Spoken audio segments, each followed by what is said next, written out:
Voilà. Ma chérie, En effet, c'est trop lent, faut speeder.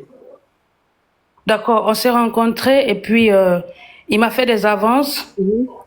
Et ben, il m'a dit, il a été honnête, il m'a dit, il est marié, il a une femme au Togo avec 2 enfants et lui, il vit aux États-Unis.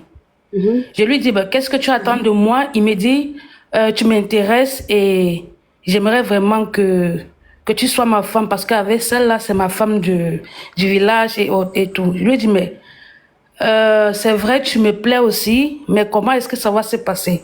Moi, je ne veux pas les malhonnêtes à l'âge que je suis. Je veux pas de malhonnêtes. Je veux pas jouer. Moi, je veux une relation sérieuse. Comment est-ce que ça va se passer? Il me dit non, ne te dérange pas. Je suis honnête, tout. Je prends bien soin de la femme et tout. Bon, je l'ai abandonné il y a une semaine parce que je voulais voir sa réaction. Ma coach, cet homme s'est comporté de façon remarquable avec moi. Je ne m'attendais pas, au fait. Petite attention, je reste là. Ce sont les dépôts de transfert d'argent et autres. Je n'aime rien demander à cette personne. Voilà, c'est là, je rentre encore en contact avec lui.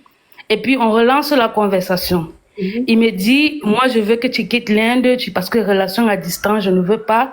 Je veux que tu quittes l'Inde, tu viens avec moi et tout. Je lui dis, mais quand je vais vivre avec toi, qu'est-ce que tu vas dire à ta famille? Je serai qui pour toi? Il dit, ma famille n'a pas besoin de connaître ton existence et tout, et tout. Je dis que non, mais comment est-ce que je peux...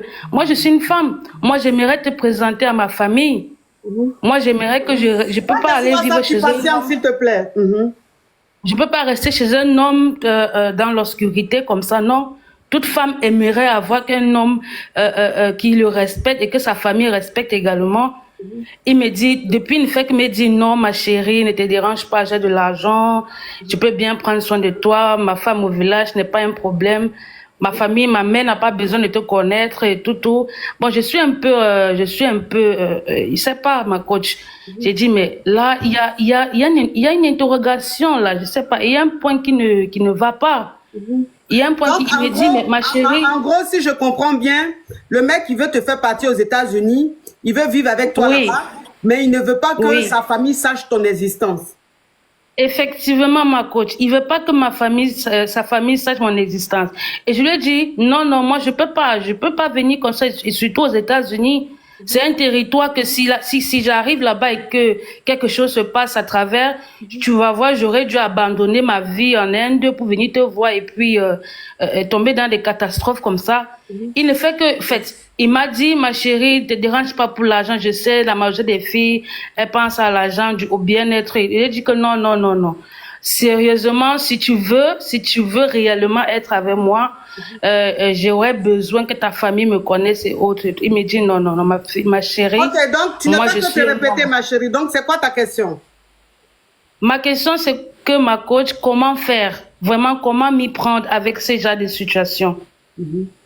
Ok. Alors, toi, en Inde, là-bas, tu as du travail, tout va bien. Puis médecin. Tu es médecin en Inde, là-bas. Oui, ma coach. Ok. Donc, tu gagnes bien ta vie là-bas. Oui, je gagne parfaitement bien ma vie. D'accord.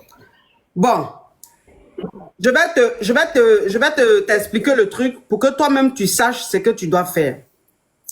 Voilà D'accord, quelqu'un, ma coach. voilà quelqu'un qui te dit, écoute, moi je te fais une belle proposition. Je te permets de rentrer au paradis. Écoute-moi, hein.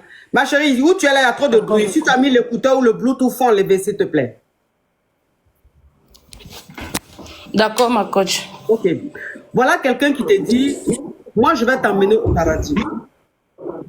Ma chérie, Oui, ma coach. enlève le Bluetooth et le haut-parleur, s'il te plaît.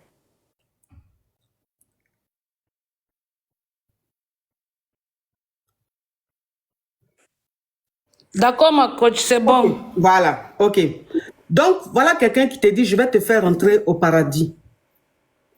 Mais, tu sais, au paradis, il y a deux catégories.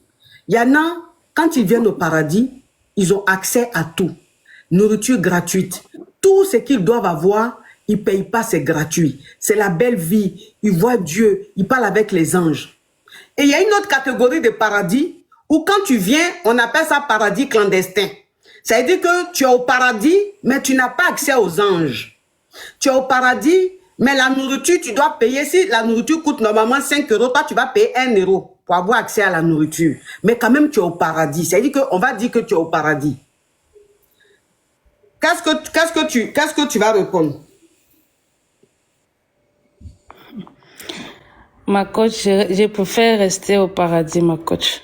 Quel paradis? Paradis où on parle avec les anges là, ou bien paradis où on n'a pas accès aux anges?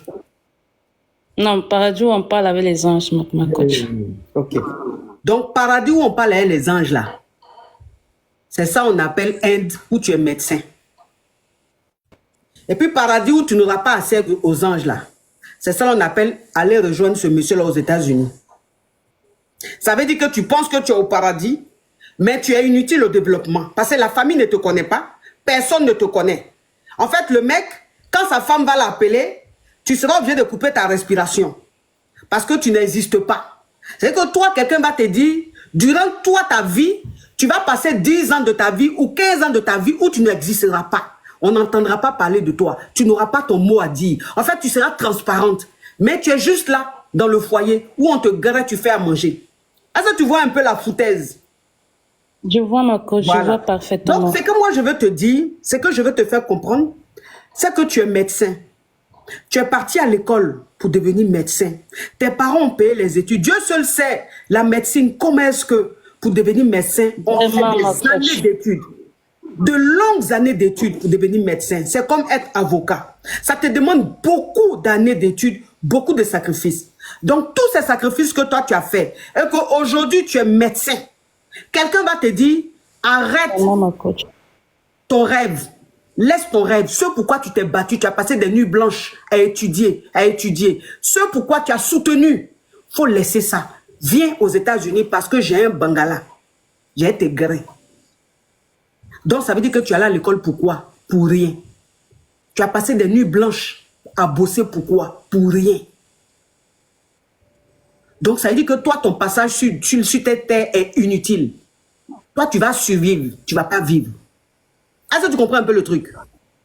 Je vous comprends parfaitement, ma coach. Ne rejoins pas ce monsieur. Il ne faut pas le rejoindre. C'est un faux type. Vraiment. Merci beaucoup, ma coach. C'était ma première fois. Si tu veux, tu restes en contact avec lui. Vous êtes en relation à distance.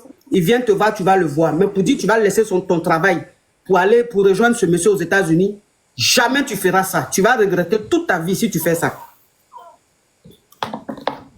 D'accord, ma coach. Merci beaucoup, ma coach. Au revoir, Mayou. Vraiment grand merci. Merci. Merci.